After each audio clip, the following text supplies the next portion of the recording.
നമ്മുടെ നാട്ടിൽ സാധാരണ ഒരു വ്യക്തി മരണപ്പെടുമ്പോൾ മരണകാരണമായിട്ട് പറയുന്നത് എന്തൊക്കെയാണ്?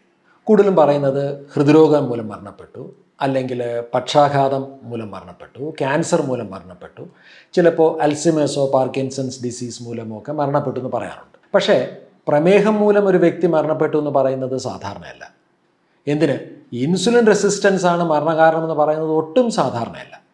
പക്ഷേ ഞാൻ നേരത്തെ പറഞ്ഞ പല രോഗങ്ങൾക്കും അല്ലെങ്കിൽ പ്രമേഹം പോലുള്ള രോഗങ്ങൾക്കും പ്രധാനപ്പെട്ട വില്ലൻ ഇൻസുലിൻ റെസിസ്റ്റൻസ് ആണ് എന്നറിഞ്ഞാൽ, എന്തുകൊണ്ട് ഇൻസുലിൻ റെസിസ്റ്റൻസ് ഉണ്ടാകുന്നു എന്നറിഞ്ഞാൽ, ഇൻസുലിൻ റെസിസ്റ്റൻസ് നമ്മുടെ ശരീരത്തിലെ പല അവയവങ്ങളെയും അവരുടെ ആരോഗ്യത്തിനെ എത്ര ഗുരുതരമായി ബാധിക്കുമെന്ന് അറിഞ്ഞാൽ ഒരുപക്ഷെ തീർച്ചയായിട്ടും എൻ്റെ നിങ്ങളുടെ ആരോഗ്യത്തിൽ ഒരു മികച്ച ഒരു പ്രിവെൻറ്റീവായിട്ടുള്ള സ്റ്റെപ്സ് എടുക്കാനും എന്തിന് അതിൻ്റെ ട്രീറ്റ്മെൻറ്റിനകത്ത് വളരെയധികം ഇൻറ്റഗ്രേറ്റഡ് ആയിട്ടുള്ള ഒരു സൊല്യൂഷൻ പ്ലാൻ ഡെവലപ്പ് ചെയ്യാനും നമ്മളെ സഹായിച്ചേക്കാം.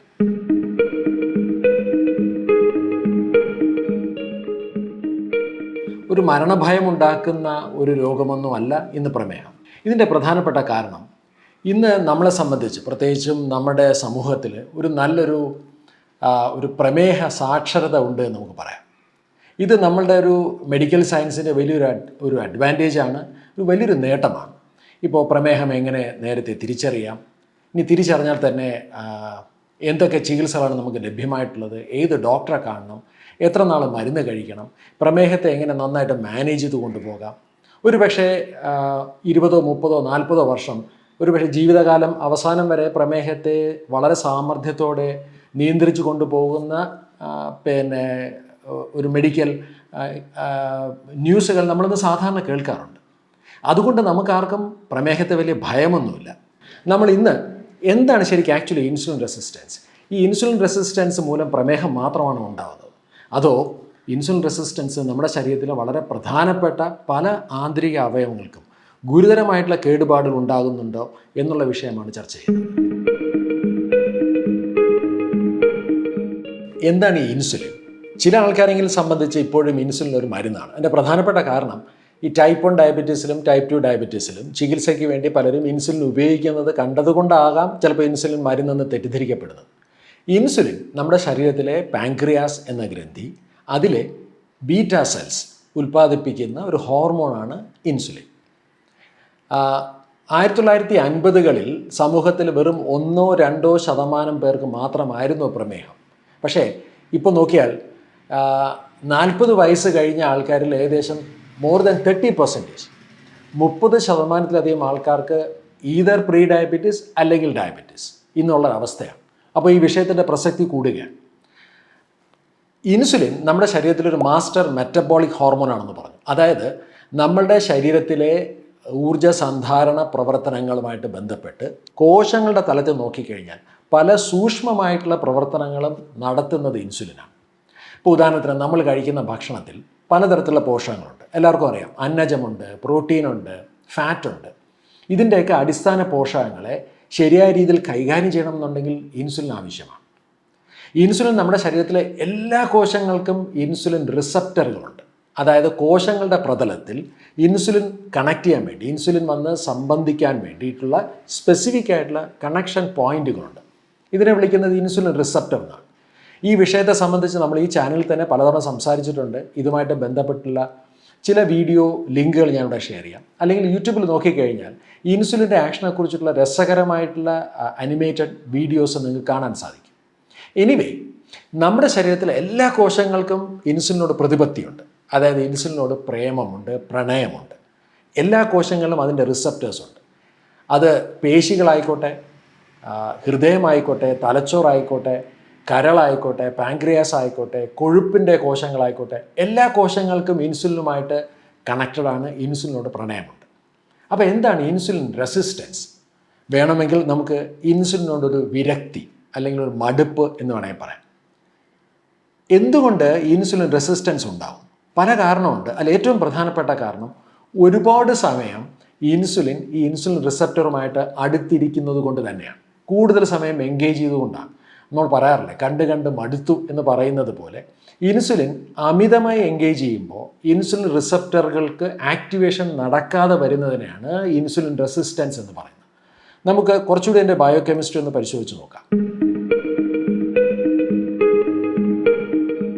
അപ്പോൾ പാൻക്രിയാസിൽ നിന്ന് രക്തത്തിൽ കൂടെ ശരീരത്തിലെ എല്ലാ കോശങ്ങളുടെ അടുത്തും എത്തിച്ചേരുന്ന ഇൻസുലിൻ കോശങ്ങളുമായിട്ട് കണക്ട് ചെയ്യുന്ന ഇൻസുലിൻ റിസപ്റ്റർ, ഈ റിസപ്റ്ററിലോട്ട് കണക്ട് ചെയ്യുന്നത് നമുക്ക് വേണമെങ്കിൽ ഒരു മോളിക്കുലർ ഹാൻഡ് ഷേക്ക് എന്ന് വേണമെങ്കിൽ പറയാം. ആ കണക്ഷനോട് കൂടി തന്നെ കോശങ്ങളുടെ ഉള്ളിൽ, പ്രതലത്തിലാണ് ഹാൻഡ് ഷേക്ക് നടക്കുന്നത്, കോശങ്ങളുടെ ഉള്ളിൽ ഒരു series of enzyme signalling pathway ആണ് ആക്ച്വലി ആക്ടിവേറ്റഡ് ആവും. ഇതിൻ്റെ ഭാഗമായി ഗ്ലൂക്കോസിന് കോശങ്ങൾക്കകത്തോട്ട് കയറാനായിട്ടുള്ള ഒരു എൻട്രി ഡോർ ഓപ്പൺ ചെയ്യുന്നു. അങ്ങനെയാണ് രക്തത്തിൽ നിന്ന് ഗ്ലൂക്കോസ് കോശങ്ങൾക്കകത്ത് കയറുന്നതും അത് ഉപയോഗിച്ചുകൊണ്ട് കോശങ്ങൾ ഊർജ്ജം ഉൽപ്പാദിപ്പിക്കുകയോ അല്ലെങ്കിൽ ഊർജ്ജം സംഭരിക്കുകയോ ചെയ്യുന്നത്. ഇതിൽ വളരെ സങ്കീർണമായിട്ടുള്ള ഒരു മെറ്റബോളിക് എൻസൈം ലിങ്ക്ഡ് കെമിക്കൽ റിയാക്ഷനാണ്. നിരന്തരമായും നമ്മുടെ ശരീരത്തിലെ എല്ലാ കോശങ്ങളും നടക്കുന്ന ഒന്നാണ്. ഇതൊരു സാധാരണ പ്രക്രിയയാണ്. പക്ഷേ ഇൻസുലിൻ റെസിസ്റ്റൻസ് ഉണ്ടായാൽ, ഞാൻ നേരത്തെ പറഞ്ഞ പോലെ കോശങ്ങളുടെ ഇൻസുലിൻ റിസപ്റ്ററുകൾക്ക് ഇൻസുലിനോട് വിരക്തി ഉണ്ടായാൽ ഈ പ്രക്രിയ തടസ്സപ്പെടുന്നു, അല്ലെങ്കിൽ മന്ദീഭവിക്കുന്നു, ഒന്ന് സ്ലോ ഡൗൺ ചെയ്യും. വേണമെങ്കിൽ ഒരു ഇനിഷ്യൽ ഇൻസുലിൻ റെസിസ്റ്റൻസ് ആവാം, അല്ലെങ്കിൽ ഒരു മോഡറേറ്റ് ഇൻസുലിൻ റെസിസ്റ്റൻസ് ആവാം, അല്ലെങ്കിൽ ഒരു ഇൻറ്റൻസ് ഇൻസുലിൻ റെസിസ്റ്റൻസും ആവാം. എന്തു തന്നെയാണെങ്കിലും ഇൻസുലിൻ റെസിസ്റ്റൻസ് ഉണ്ടായാൽ, ഇൻസുലിനോട് വിരക്തി തോന്നി തുടങ്ങിയാൽ, എന്തുകൊണ്ട് തോന്നുന്നു? ഞാൻ നേരത്തെ സൂചിപ്പിച്ചു, ഒരുപക്ഷെ ഒരുപാട് സമയം കൂടുതൽ സ്പെൻഡ് ചെയ്യുന്നുണ്ടായിരിക്കാം. അമിതമായ അന്നജം അടങ്ങുന്ന ഭക്ഷണം കഴിക്കുകയും ഒരുപാട് തവണ ഗ്ലൂക്കോസിനെ കോശങ്ങളിലുള്ളിലോട്ട് കടത്തി വിടാനായിട്ട് നിരന്തരമായി ഇൻസുലിന് റിസപ്റ്ററുമായിട്ട് യോജിക്കേണ്ടി വരികയും ചെയ്യുന്ന സമയത്തുണ്ടാകുന്ന ഒരു ടു മച്ച് ഓഫ് എൻഗേജ്മെൻറ്റ്. ആ ടു മച്ച് ഓഫ് എൻഗേജ്മെൻ്റ് ആണ് സാധാരണ ഇൻസുലിൻ റെസിസ്റ്റൻസ് ഉണ്ടാക്കുന്നത്. എനിവേ, ഇൻസുലിൻ റെസിസ്റ്റൻസ് ഉണ്ടായാൽ സംഭവിക്കുന്നത് ഈ ഗ്ലൂക്കോസിന് വേണ്ടത്ര അളവിൽ വേണ്ടത്ര സമയത്ത് കോശങ്ങളുടെ ഉള്ളിൽ പ്രവേശിക്കാൻ സാധിക്കാതെ വരുന്നു. സംഭവിക്കുന്നത് രക്തത്തിലെ ഗ്ലൂക്കോസിൻ്റെ അളവ് ഉയരുന്നു. അങ്ങനെയാണ് ആത്യന്തികമായി രക്തത്തിൽ ഗ്ലൂക്കോസിൻ്റെ അളവ് ഉയരുകയും പ്രമേഹമുണ്ടാവുകയും ചെയ്യുന്നത്. തുടക്കത്തിൽ ഈ സന്ദർഭത്തിൽ നമ്മുടെ ശരീരം ഇതിനോട് പ്രതികരിക്കുന്നത്, നമ്മുടെ ശരീരത്തിലെ പാൻക്രിയാസ് ഇതിനോട് പ്രതികരിക്കുന്നത് അമിതമായി വീണ്ടും ഇൻസുലിൻ ഉൽപ്പാദിപ്പിക്കുക എന്നുള്ളതാണ്. അപ്പോൾ സംഭവിക്കുന്നത് ആദ്യം ഇൻസുലിനോട് വിരക്തി ഉണ്ടായി, പിന്നെ ഇൻസുലിൻ അമിതമായി ഉൽപ്പാദിപ്പിക്കുന്നു. ഇതിനെ വിളിക്കാവുന്നത് ഇൻസുലിൻ പ്രണയം എന്ന് വേണമെങ്കിൽ പറയാം. മെഡിക്കലിനെ വിളിക്കുന്നത് ഹൈപ്പർ ഇൻസുലിനീമിയ എന്നാണ്. അപ്പോൾ ഇൻസുലിനോട് പ്രണയം, പിന്നെ ഇൻസുലിനോട് വിരക്തി, പിന്നെ ഇൻസുലിൻ പ്രളയം. ഈ സീക്വൻസ് ഒന്ന് ഓർത്തു വെക്കാം. ഹൈപ്പർ ഇൻസുലിനീമിയാണ് നമുക്ക് ഇൻസുലിൻ റെസിസ്റ്റൻസ് ഉണ്ടോ എന്ന് കണ്ടുപിടിക്കാനായിട്ടുള്ള ഒരു ലാബ് ടെസ്റ്റ്. ഒരു ഫാസ്റ്റിങ്ങിൽ, നിങ്ങളുടെ വീടിന് തൊട്ടടുത്തുള്ള ഒരു ലാബിൽ, നല്ലൊരു ലാബിൽ ഫാസ്റ്റിംഗ് സ്റ്റേജിൽ, അതായത് ഒരു 10-12 മണിക്കൂർ ഭക്ഷണം കഴിക്കാതിരിക്കുന്ന സമയത്ത് രക്തത്തിലെ ഇൻസുലിൻ്റെ അളവ് നോക്കിയാൽ അതൊരു 5 ഇൻ്റർനാഷണൽ യൂണിറ്റ്സിന് അടുത്താണെന്നുണ്ടെങ്കിൽ യു ആർ സേഫ്. ഒരുപക്ഷെ അതിന് മുകളിലോട്ടാണ് എന്നുണ്ടെങ്കിൽ, ഒരു 5 to 7 മുകളിലാണ് എന്നുണ്ടെങ്കിൽ തീർച്ചയായിട്ടും ഇൻസുലിൻ റെസിസ്റ്റൻസ് ഉണ്ട് എന്നുള്ള സൂചനയാണ്. അതുപോലെ മറ്റൊന്ന് ടെസ്റ്റ് ചെയ്യാവുന്ന ഒന്നാണ് HOMA-IR. അതൊരു പ്രീ ഡയബറ്റീസ് ഉണ്ടോ എന്ന് ടെസ്റ്റ് ചെയ്യാൻ വേണ്ടിയിട്ടുമാണ്. എനിവേ, ഇൻസുലിൻ റെസിസ്റ്റൻസ് ആണ് നമ്മുടെ ശരീരത്തിൽ നടക്കുന്ന ഒരുപാട് വളരെ ഡാമേജിങ് ആയിട്ടുള്ള ക്രോണിക് ആയിട്ടുള്ള പല ജീവിതശൈലി രോഗങ്ങളുടെയും തുടക്കം. ഈ ഇൻസുലിൻ റെസിസ്റ്റൻസ് നമ്മുടെ ശരീരത്തിലെ പല അവയവങ്ങളെയും, ആ അവയവങ്ങളുടെ പ്രവർത്തനത്തെയും അതുമൂലമുണ്ടാകുന്ന ശരീരത്തിലുള്ള മൊത്തമുള്ള ആരോഗ്യത്തെയും ഗുരുതരമായി ബാധിക്കുന്നുണ്ട്. അതുകൊണ്ടാണ് നേരത്തെ നമ്മൾ പറഞ്ഞത്, ഇൻസുലിൻ റെസിസ്റ്റൻസ് ആണ് ഈ പ്രോബ്ലത്തിലെ ശരിയായ വില്ലൻ. ഇൻസുലിൻ റെസിസ്റ്റൻസ് ശരീരത്തിലെ ഓരോ അവയവങ്ങളിലും എന്തെല്ലാം പ്രോബ്ലംസും അതുമൂലം എന്തെല്ലാം ബുദ്ധിമുട്ടുകളാണ് ആരോഗ്യത്തിൽ ഉണ്ടാകുന്ന നോക്കാം. നമുക്കൊന്ന് മസിൽസ് എടുത്ത് നോക്കാം. വളരെ രസകരമാണ്. നമ്മുടെ ശരീരത്തിലെ ഏറ്റവും വലിയ അവയവങ്ങളൊന്ന് മസിൽസാണ്, ഭാരം കൊണ്ടും വലിപ്പം കൊണ്ടും. നമ്മൾ കഴിക്കുന്ന ഭക്ഷണത്തിലെ പ്രധാനപ്പെട്ട പോഷകമായിട്ടുള്ള അന്നജം ഗ്ലൂക്കോസായി മാറിയാൽ ഈ ഗ്ലൂക്കോസിൻ്റെ 90% പോയി ലക്ഷ്യസ്ഥാനം എന്ന് പറയുന്നത് മസിൽസാണ്. അതായത് 90% of the glucose is being absorbed by our muscles. മസിൽസാണ് ഫൈനൽ ഡെസ്റ്റിനേഷൻ. ഒരു 10% നല്ല ആരോഗ്യമുള്ള ഒരു വ്യക്തിയിൽ കൊഴുപ്പായിട്ട് മാറുന്നു.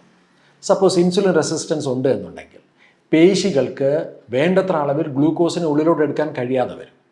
ഈ പേശികൾ ഉള്ളിലോട്ട് എടുക്കുന്ന ഗ്ലൂക്കോസ് പേശികൾക്കകത്ത് ഒരു 1/3 ഭാഗം ഉപയോഗിക്കുന്നത് അപ്പോൾ തന്നെ ഊർജ്ജം ഉണ്ടാക്കാനും, ബാക്കി 2/3 ഉപയോഗിക്കുന്നത് പേശികൾക്ക് പിന്നീട് ആവശ്യമായിട്ടുള്ള ഗ്ലൈക്കോജൻ ഉൽപ്പാദിപ്പിക്കാൻ വേണ്ടിയിട്ടാണ്. അപ്പോൾ പേശികൾക്ക് പ്രവർത്തിക്കാൻ ആവശ്യമായിട്ടുള്ള ഊർജ്ജം കിട്ടണമെങ്കിൽ ഈ ഗ്ലൂക്കോസ് ആവശ്യമാണ്. പേശികൾക്ക് പിന്നീട് ഭക്ഷണം കഴിക്കാതിരിക്കുന്ന സമയങ്ങളിലൊക്കെ തന്നെ ആവശ്യമായിട്ടുള്ള ഊർജ്ജം ഉൽപ്പാദിപ്പിക്കണമെങ്കിൽ മസിൽ ഗ്ലൈക്കോജൻ ആവശ്യമാണ്. ഇത് രണ്ടിൻ്റെ ഉൽപ്പാദനം കുറയുന്നു. Insulin resistance can seriously affect our muscle performance and our metabolism. Insulin resistance നമ്മുടെ കരളിൽ ഉണ്ടാക്കുന്ന ആഘാതം എന്താണെന്ന് നമുക്ക് നോക്കാം. സാധാരണ രീതിയിൽ നമ്മൾ ഭക്ഷണം കഴിക്കുന്ന സമയത്ത് ഭക്ഷണത്തിൽ നിന്നുള്ള ഗ്ലൂക്കോസ് ഉപയോഗിച്ചുകൊണ്ടാണ് നമ്മുടെ ശരീരത്തിലെ കോശങ്ങൾ ഊർജ്ജം ഉൽപ്പാദിപ്പിക്കുന്നത്. ഭക്ഷണം കഴിച്ചു കഴിഞ്ഞ് കുറേ കഴിഞ്ഞ സമയങ്ങളിലോ അല്ലെങ്കിൽ 6-8 മണിക്കൂർ ഭക്ഷണം കഴിക്കാതിരിക്കുന്ന സമയങ്ങളിൽ നോക്കിയാൽ ഉറക്കത്തിൽ നമ്മുടെ ശരീരത്തിലെ കോശങ്ങൾക്ക് നിരന്തരമായി ഗ്ലൂക്കോസ് ആവശ്യമാണ്. പ്രത്യേകിച്ചും തലച്ചോറിനും ഹൃദയത്തിനും കണ്ടിന്യൂസ് ആയിട്ടുള്ള ഗ്ലൂക്കോസ് സപ്ലൈ വേണം. ഇത് നൽകുന്നത് കരളാണ്. ഇതിന് കരളിനെ സഹായിക്കുന്നത് കരളിൽ സൂക്ഷിച്ചു വെച്ചിരിക്കുന്ന ഗ്ലൈക്കോജനാണ്, ലിവർ ഗ്ലൈക്കോജനാണ്. ലിവർ ഗ്ലൈക്കോജനാണ് ഗ്ലൂക്കോസ് ആക്കി മാറ്റി ഗ്ലൂക്കോസ് രക്തത്തിലൂടെ സപ്ലൈ ചെയ്ത് രക്തത്തിൽ നിന്ന് ആവശ്യമുള്ള സമയങ്ങളിൽ മാത്രം ഗ്ലൂക്കോസ് സപ്ലൈ ഉറപ്പാക്കുന്നത്. കാരണം ഒരിക്കലും നമ്മുടെ ശരീരത്തിലെ ഗ്ലൂക്കോസിൻ്റെ അളവ് ഒരു 80-90 അളവിൽ മെയിൻറ്റെയിൻ ചെയ്ത് 80 to 90 അളവിൽ മെയിൻറ്റെയിൻ ചെയ്യാനായിട്ട് സഹായിക്കുന്നത് ഇത്തരത്തിലുള്ള ഒരു ലിവറിൻ്റെ ഒരു ബാക്കപ്പ് സംവിധാനമാണ്. ഇപ്പോൾ നമ്മുടെ തലച്ചോറിന് അറ്റ്ലീസ്റ്റ് ഒരു 40 mg/dL എങ്കിലും താന്നു പോയാൽ തലച്ചോറിനത് ബാധിക്കും. പക്ഷേ ലിവർ ഈ ഗ്ലൈക്കോജനിൽ നിന്ന് ഗ്ലൂക്കോസ് ഉൽപ്പാദിപ്പിക്കണോ വേണ്ടയോ എന്ന് തീരുമാനിക്കുന്നതിന് ലിവറിനെ സഹായിക്കുന്നത് ഇൻസുലിൻ്റെ അളവാണ്. ഇൻസുലിൻ ഉൽപ്പാദിപ്പിക്കുന്നുണ്ടെങ്കിൽ, ഇൻസുലിൻ നല്ല അളവിൽ രക്തത്തിലുണ്ടെങ്കിൽ അതിൻ്റെ അർത്ഥം എന്താ? ഭക്ഷണത്തിൽ കൂടെ ഗ്ലൂക്കോസ് വരുന്നുണ്ട് എന്നുള്ള. കാരണം ഭക്ഷണത്തിൽ കൂടെ ഗ്ലൂക്കോസ് വരുന്നതിനെ റെസ്പോണ്ട് ചെയ്തിട്ടാണല്ലോ, അതിന് അനുബന്ധമായിട്ടാണല്ലോ ഇൻസുലിൻ അളവ് ഉയരുന്നത്. ഇൻസുലിൻ റെസിസ്റ്റൻസ് കരളിനുണ്ടെങ്കിൽ, അതായത് ഇൻസുലിൻ്റെ അളവിനെ തീരുമാനിക്കാനായിട്ടുള്ള കഴിവ് ലിവറിന് നഷ്ടപ്പെട്ടാൽ എന്ത് സംഭവിക്കുന്നു? ഭക്ഷണത്തിൽ നിന്നുള്ള ഗ്ലൂക്കോസ് ഉണ്ടാകുന്ന സമയത്തും കരളിൽ നിന്ന് തുടർച്ചയായി ഗ്ലൂക്കോസ് ഗ്ലൈക്കോജൻ ഉൽപ്പാദിപ്പിക്കുന്നു. അതായത് ഒരു ഹെപ്പാറ്റിക് ഗ്ലൂക്കോസ് ഔട്ട്പുട്ട് സാധാരണ രീതിയിൽ ഭക്ഷണം കഴിക്കുന്ന സമയത്ത് സ്റ്റോപ്പ് ചെയ്യേണ്ടതാണ്, ഷട്ട് ഡൗൺ ചെയ്യേണ്ടതാണ്. അത് ഷട്ട് ഡൗൺ ചെയ്തതിന് പകരം കരൾ നിരന്തരമായി ഇൻസുലിൻ റെസിസ്റ്റൻസുള്ള വ്യക്തിയിൽ നിന്ന് കരളിൽ നിന്നും ഗ്ലൂക്കോസ് ഉൽപ്പാദിപ്പിക്കും. അപ്പോൾ നോക്കിയാൽ ഭക്ഷണത്തിൽ നിന്നും ഗ്ലൂക്കോസ് ഉണ്ട്, കരളിൽ നിന്നും അമിതമായി ഗ്ലൂക്കോസ് ഉൽപ്പാദിപ്പിക്കുന്നു. ഇത് കരളിൻ്റെ റിസർവ് സിസ്റ്റത്തിനെ ബാധിക്കുന്നു മാത്രമല്ല, അമിതമായി ഗ്ലൂക്കോസ് കൂടുന്ന അവസ്ഥ, അതായത് ഹൈപ്പർ ഗ്ലൈസീമിയ മൂലമുള്ള പ്രമേഹവും അനുബന്ധ പ്രശ്നങ്ങളും അധികരിക്കുന്നതിന് ഇൻസുലിൻ റെസിസ്റ്റൻസ് കരൾ വഴി അറിഞ്ഞോ അറിയാതെയോ കാരണക്കാരനാവും. ഇൻസുലിൻ റെസിസ്റ്റൻസ് നമ്മുടെ രക്തക്കുഴലുകളും അതുവഴി ഹൃദയത്തിൻ്റെ ആരോഗ്യത്തിലും ഉണ്ടാക്കുന്ന ഇമ്പാക്റ്റ് വളരെ ഗൗരവമുള്ളതാണ്. പഠനങ്ങൾ പറയുന്നത് ഇൻസുലിൻ റെസിസ്റ്റൻസ് ഉള്ള വ്യക്തികളിൽ ഓൾമോസ്റ്റ് ഒരു 15 to 20%, 15 മുതൽ 20% ആൾക്കാരിലും ഹൃദയ സംബന്ധമായിട്ട് അല്ലെങ്കിൽ ഹൃദയ രക്തധമനി സംബന്ധമായിട്ടുള്ള രോഗങ്ങളുമായിട്ട് ബന്ധപ്പെട്ടുള്ള പ്രോഗ്രസ് ഓൾറെഡി തുടങ്ങിക്കഴിഞ്ഞു. ഇതിൻ്റെ പ്രധാനപ്പെട്ട കാരണം, നമ്മൾ നേരത്തെ നമ്മുടെ ശരീരത്തിലെ കോശങ്ങളിൽ ഇൻസുലിൻ വന്ന് ഇൻസുലിൻ റിസപ്റ്റർ അറ്റാച്ച് ചെയ്യുന്ന സമയത്ത് അത് കോശങ്ങളുടെ ഉള്ളിലുണ്ടാക്കുന്ന ഒരു സീരീസ് ഓഫ് എൻസൈം സിഗ്നലിംഗ് പാത്വേയെക്കുറിച്ച് സംസാരിച്ചിരുന്നു. ഈ സെയിം പാത്വേ തന്നെയാണ് നൈട്രിക് ഓക്സൈഡ് സിന്തേസ് എന്ന് പറയുന്നൊരു പാത്വേ ആക്ടിവേറ്റ് ചെയ്യുന്നത്. എന്താണ് ഈ nitric oxide? Nitric oxide insulin ആക്ടിവേഷനിൽ കൂടെ തന്നെ സമാന്തരമായി ഉൽപ്പാദിപ്പിക്കപ്പെടുന്ന വളരെ പ്രധാനപ്പെട്ട ഒരു മോളിക്യൂളാണ്. ഈ മോളിക്യൂളിൻ്റെ പ്രത്യേകത, നൈട്രിക് ഓക്സൈഡ് ഒരു പവർഫുൾ ആയിട്ടുള്ള വാസോ ഡയലേറ്ററാണ്, ആൻറ്റി അത്തിറോജനിക് മോളിക്യൂളാണ്. എന്ന് പറഞ്ഞാൽ നമ്മളുടെ രക്തധമനികളുടെ ഇൻറ്റേർണലായിട്ടുള്ള അതിൻ്റെ വെസൽ പ്രഷർ, വെസൽ ടെൻഷൻ, അതിൻ്റെ ഇലാസ്റ്റിസിറ്റി മെയിൻറ്റെയിൻ ചെയ്യുന്നതിന് വളരെ ഇമ്പോർട്ടൻ്റ് ആണ് നൈട്രിക് ഓക്സൈഡ്.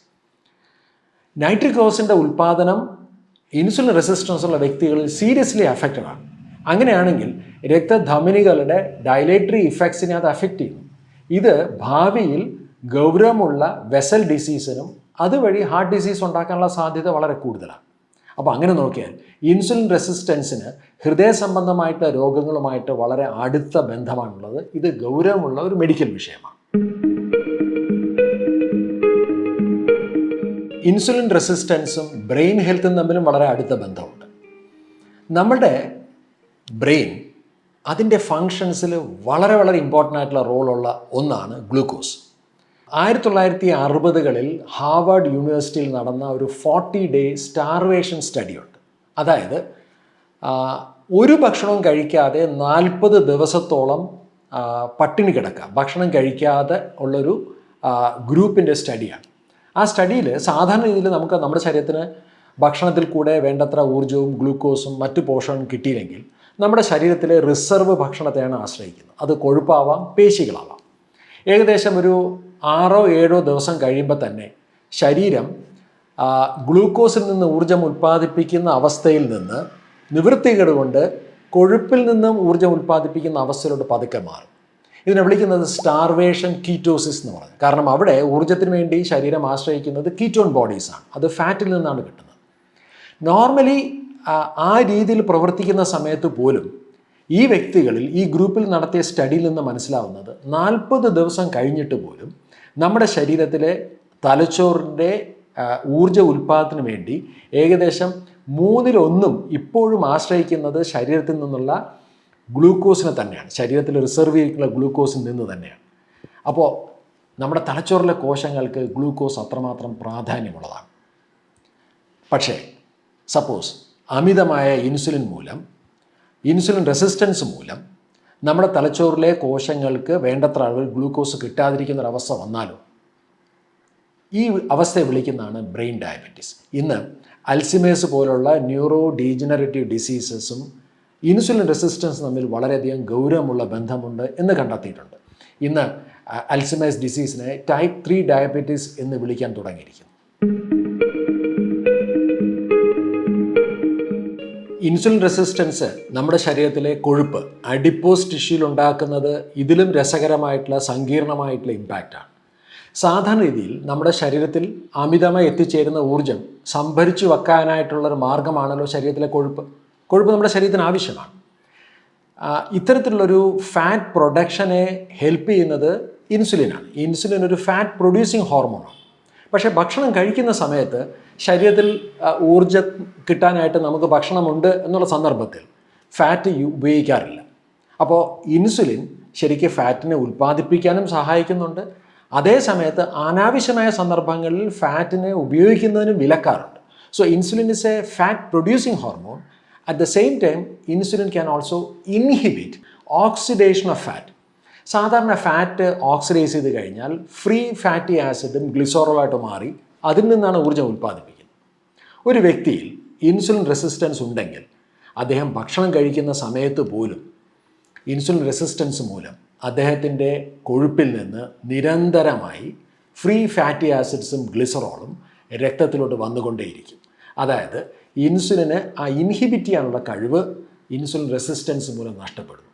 തീർച്ചയായിട്ടും അത്തരത്തിലുള്ളൊരു വ്യക്തികളിൽ, ഇൻസുലിൻ റെസിസ്റ്റൻസ് ഉള്ള വ്യക്തികളിൽ രക്തത്തിൽ അമിതമായി ഉണ്ടാകുന്ന ഫ്രീ ഫാറ്റി ആസിഡ്സും ഗ്ലിസറോളും അദ്ദേഹത്തിൻ്റെ ലിപ്പിഡ് പ്രൊഫൈലിലും അദ്ദേഹത്തിൻ്റെ ട്രൈഗ്ലിസറൈഡ് ലെവൽസിലും വളരെയധികം ഗുരുതരമായിട്ടുള്ള ഇമ്പാക്റ്റുകൾ ഉണ്ടാക്കാറുണ്ട്.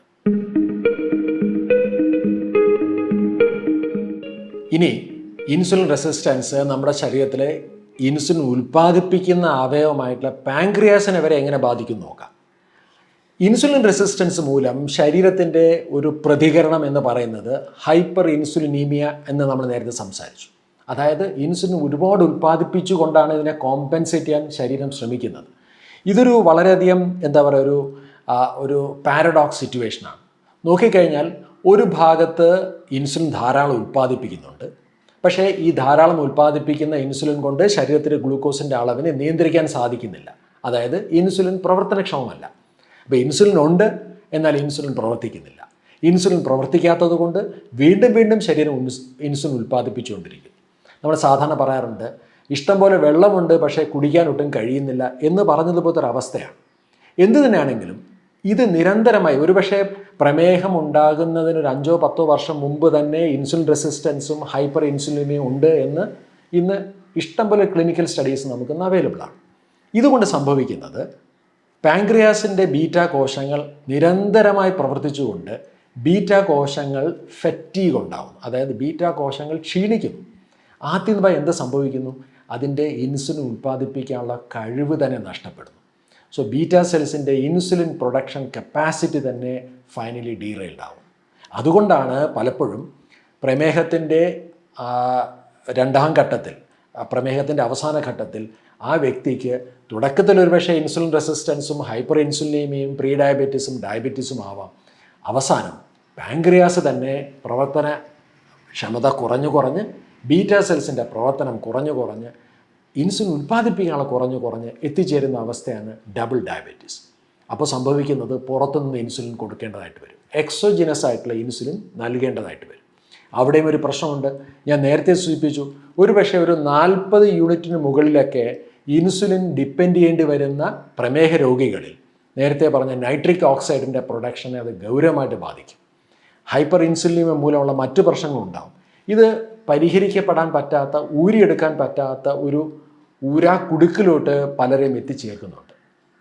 പക്ഷേ ഇവിടെ ഒരു ശുഭകരമായ കാര്യം, ഇന്ന് ഈ വിഷയത്തിൻ്റെ പത്തോഫിസിയോളജിയും ബയോ കെമിസ്ട്രിയും ഒക്കെ ഇത്രമാത്രം മനസ്സിലാക്കിയ സ്ഥിതിക്ക് ഇൻസുലിൻ റെസിസ്റ്റൻസിനെ കൈകാര്യം ചെയ്യാൻ സാധിക്കുകയാണെന്നുണ്ടെങ്കിൽ, ഇൻസുലിൻ റെസിസ്റ്റൻസ് ഉണ്ടാക്കുന്ന കാരണങ്ങളെ കണ്ടെത്തി അതിനെ സമീപിക്കാൻ സാധിക്കുമെന്നുണ്ടെങ്കിൽ, നമ്മളിപ്പോൾ സംസാരിച്ച ഇൻസുലിൻ റെസിസ്റ്റൻസ് മൂലം ശരീരത്തിലെ ഓരോ പോഷകങ്ങളുടെ വിനിയോഗത്തിലുണ്ടാകുന്ന അപര്യാപ്തകൾ, ഇൻസുലിൻ റെസിസ്റ്റൻസ് മൂലം ശരീരത്തിലെ ഓരോ അവയവങ്ങൾക്കും, അതായത് മസിൽസിലായിരിക്കാം, കരളിലായിരിക്കാം, രക്തക്കുഴലുകളിലും ഹൃദയത്തിലുമാവാം, ബ്രെയിനിലാവാം, നമ്മളുടെ കൊഴുപ്പിൻ്റെ കോശങ്ങളിലാവാം, പാൻക്രിയാസിലാവാം, ഇതിലൊക്കെ ഉണ്ടാകുന്ന ഇമ്പാക്റ്റ് തടയാൻ കഴിയുമെങ്കിൽ അതല്ലേ ഏറ്റവും യുക്തിപരമായ, ബുദ്ധിപരമായ സമീപനം. ഇതുകൊണ്ടാണ് നമ്മൾ നേരത്തെ പറഞ്ഞത്, ഇൻസുലിൻ റെസിസ്റ്റൻസ് ആണ് യഥാർത്ഥ പ്രതി. ഇവനാണ് തിരശ്ശീലയ്ക്ക് പുറകിൽ മറിഞ്ഞിരിക്കുന്ന പ്രധാനപ്പെട്ട വില്ലൻ. വേണമെങ്കിൽ ഇൻസുലിൻ റെസിസ്റ്റൻസ് ഒരു മേജർ മെറ്റബോളിക് ജംഗ്ഷൻ എന്ന് വേണമെങ്കിൽ പറയാം. നമ്മൾ സാധാരണ ഷൊർണൂർ ജംഗ്ഷൻ, മാംഗ്ലൂർ ജംഗ്ഷൻ എന്ന് പറയുന്ന പോലെ. എന്താണ് ജംഗ്ഷൻ? അവിടെ എത്തിക്കഴിഞ്ഞാൽ ഏത് ദിശയിലോട്ട് വേണോ സഞ്ചരിക്കാം. ഇൻസുലിൻ റെസിസ്റ്റൻസ് എന്നുള്ളൊരു അവസ്ഥ, ഒരു മെറ്റബോളിക് സ്റ്റേറ്റസ് നമ്മളിൽ സംജാതമായി കഴിഞ്ഞാൽ ആ വ്യക്തിയുടെ ജനിതകമായ അവസ്ഥയും മറ്റ് കാരണങ്ങൾ അടിസ്ഥാനമാക്കി ആ വ്യക്തിയിൽ ഏത് തരത്തിലുള്ള രോഗം വേണം ഉണ്ടാവും. Either he can become diabetic, അല്ലെങ്കിൽ ഫാറ്റി ലിവർ ഡിസീസ് ഉണ്ടാവും, അല്ലെങ്കിൽ വെസൽ ഡിസീസും ഹാർട്ട് ഡിസീസും ഉണ്ടാവാം, അല്ലെങ്കിൽ ആ വ്യക്തിയെ സംബന്ധിച്ച് ന്യൂറോ ഡീജനറേറ്റീവ് ഡിസീസ് ഉണ്ടാവാം, അമിത വണ്ണം ഉണ്ടാകാം.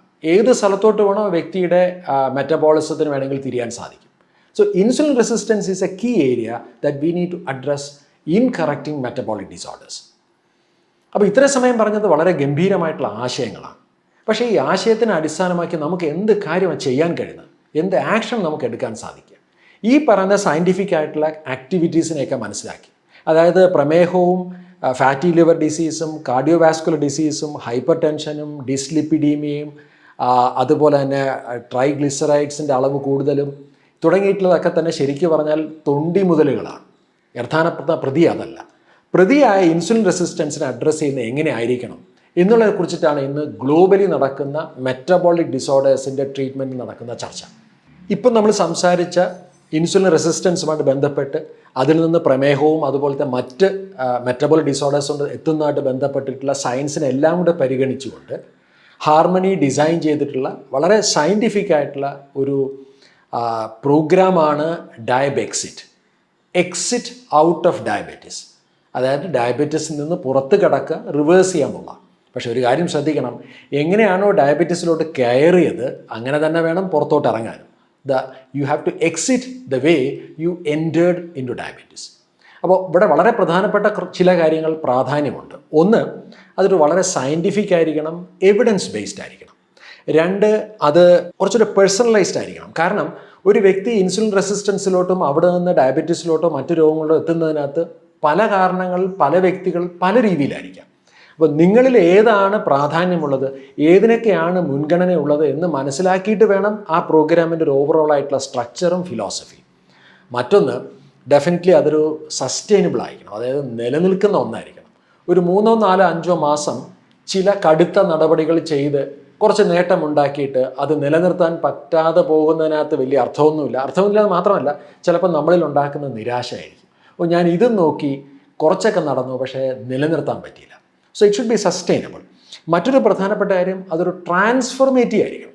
എന്ന് പറഞ്ഞാൽ ഒരിക്കൽ ചെയ്ത് കഴിഞ്ഞാൽ പിന്നെ തിരിച്ചു പോക്കില്ലാത്ത രീതിയിൽ അത് പെർമനൻ്റ് ആയിട്ടുള്ള ഒന്നായിട്ട് നമുക്ക് മാറ്റിയെടുക്കാൻ സാധിക്കണം.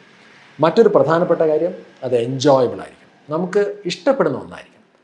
ഞാൻ ഈ പറഞ്ഞ ഫാക്ടേഴ്സ് എല്ലാം കൂടെ പരിഗണിച്ചുകൊണ്ട് ഒരു വ്യക്തിയുടെ ഭക്ഷണ രീതികൾ, അതിനകത്തുള്ള പോഷക രീതികൾ, ആ വ്യക്തിയുടെ പോഷക സംബന്ധമായിട്ടുള്ള അപര്യാപ്തകൾ കറക്റ്റ് ചെയ്യുന്നുള്ള സ്റ്റെപ്പുകൾ, ആ വ്യക്തിയുടെ ശരീരത്തിൽ ഏറ്റവും വലിയ മെറ്റബോളിക് ഓർഗനായിട്ടുള്ള പേശികളെ വളർത്തിയെടുക്കുന്നതിന് ആവശ്യമായിട്ടുള്ള സ്പെസിഫിക് ആയിട്ടുള്ള എക്സസൈസ് പ്രോഗ്രാമുകൾ, അതുപോലെ ആ വ്യക്തിയുടെ ശാരീരികവും മാനസികവും വൈകാരികവുമായിട്ടുള്ള വിഷയങ്ങൾ, ഇതിനൊക്കെ നോക്കി നടത്താൻ പറ്റുന്ന ഒരു ഗാർഹിക അന്തരീക്ഷം ഉണ്ടാക്കിയെടുക്കുക, ഇതിനൊക്കെ തന്നെ ക്ലിനിക്കലി മോണിറ്റർ ചെയ്യുക.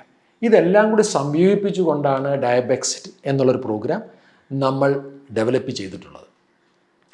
ഇൻട്രസ്റ്റിംഗ്ലി കഴിഞ്ഞ ഏതാനും വർഷങ്ങളായിട്ട് ഈ പ്രോഗ്രാം നിരവധി ആൾക്കാരിൽ ഈ ഒരു സയൻറ്റിഫിക് വേയിൽ നമുക്ക് ഇംപ്ലിമെൻ്റ് ചെയ്യാൻ സാധിച്ചപ്പോൾ ഒത്തിരി ആൾക്കാരുടെ ആരോഗ്യത്തിൽ സിഗ്നിഫിക്കൻ്റ് ആയിട്ടുള്ള വ്യത്യാസം ഉണ്ടാക്കാൻ നമുക്ക് സാധിച്ചിട്ടുണ്ട്.